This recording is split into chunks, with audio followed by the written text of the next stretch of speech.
Good morning, everybody. This is Tim from Travel and Football Vagabond.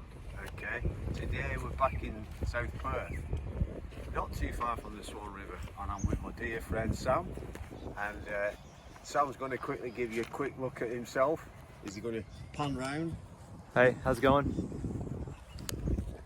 So Sam, professional YouTuber, helping me on these videos.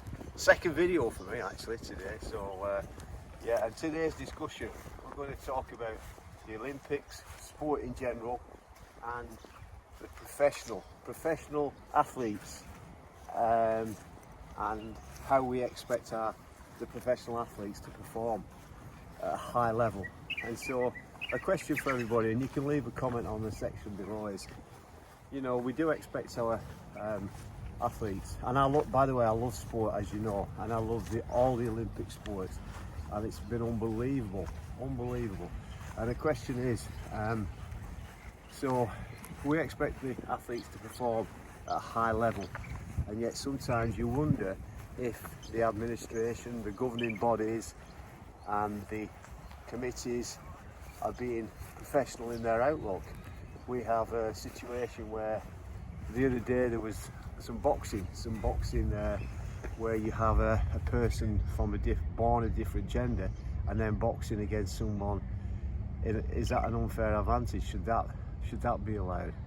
I'm not sure. I think if you're born a particular gender, then you stay that, you know, and you fight in that capacity or whatever.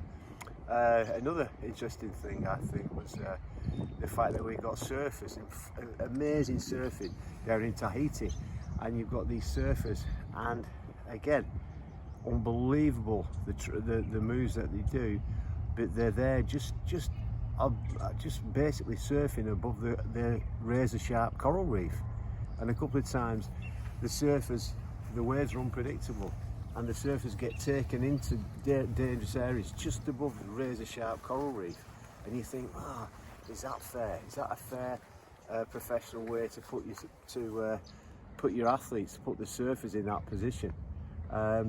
These are all sort of like questions and for discussion. Okay, so as Sam just pans around and shows you the river, just look over there, you can see the river now from a different angle.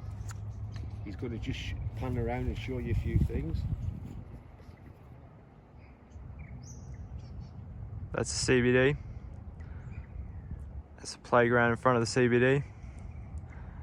And the beautiful Swan River. That's fantastic, Sam. Fantastic. And so back on the Olympic theme, and you're looking at another question is you've got highly professional athletes, and when I say the word athletes, I mean every sport. So that's whether it's BMX, water polo, or basketball, rowing, whatever the sport. I use the term athletes for every one of them.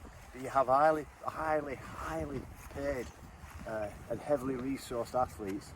In the basketball, for example, you've got some of the teams that have got $1 million contracts and sponsorships, and we're not talking about that, but in so much there's nothing wrong with that. If they can command those fees, that's good on them. But the question is, they're up against teams that have basically got budgets and resources of next to nothing, and I sort of wonder, how fair is that, and how should that be basically balanced, whereby each team has a fair chance? And then going back to certain things like the tennis, you've got highly paid tennis superstars, and a friend of mine was saying to me the other day, how can it be that if you've got a tennis player and he's worth millions and millions and millions of pounds or dollars, and he's playing against someone who's not got the resources, not got the finance? So is that fair? And again, does that come down to the committee to organise things in a professional manner? Then you've got another one, is the golfers. Look at the golfers. The golfers on huge amounts of money. So you've got highly professional golfers that have been playing the game for such a long time. And just the question is, we've got the Paralympics, which is amazing, fantastic, those athletes. Really admire everything that they do. And then we've got the Olympics, which we've got now. Do you think we need to have a third Olympics? So it's, for example, highly professional athletes that are really well funded and have lots of financial resources, these are questions I just wonder, to make it a fair and level playing field. So again, now we've just moved a bit further down the river, and just down here, look at this beautiful park.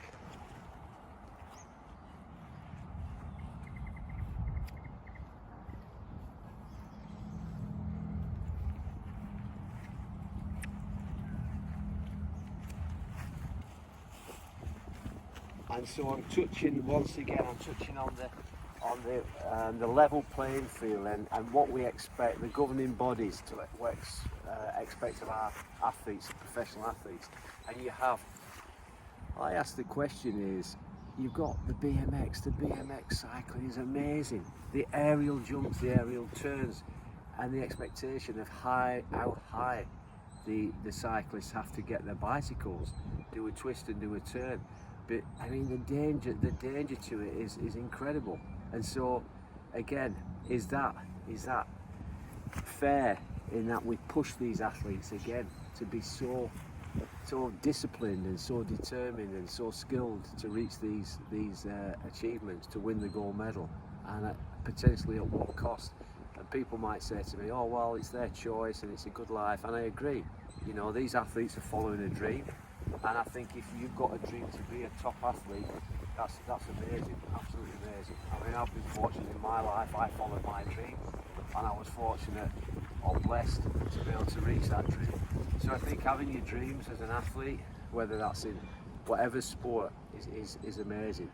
And then probably towards the end of this little video today, it's about, again, goes back to football. As you know, football's my passion, and I'm just thinking is, why could the Great Britain team not have a team and play football in the Olympics? I mean, they played in the Olympics before, but is that something to do again with the governing bodies in this term, or in this situation? It would have been FIFA not allowing the Great Britain team, because they've got such a huge pool of players. You could choose from Scotland, you can use from Wales, you can use from Northern Ireland and England to make a team. But at the end of the day, you've only 11 v 11, so it's not like you played 20 versus 11. So again, these are all, I suppose, we expect our athletes to be professional, and they are professional, every one of them, amazing, even though they don't have huge amount of resources. But my little sort of question is, are the governing bodies, are they professional, or are they, and the committees, or are they amateurs?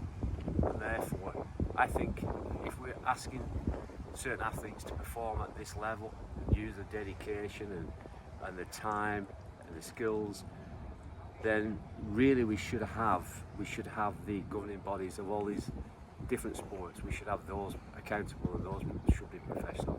So again, hope I can get some comments from you, because I appreciate everybody watching, and some of the comments that have already been left, amazing comments, and I'll respond to them. And so on that note, I wish you all a really good weekend, and yeah, God willing, see you next time. And thanks for watching. Bye everybody. Bye.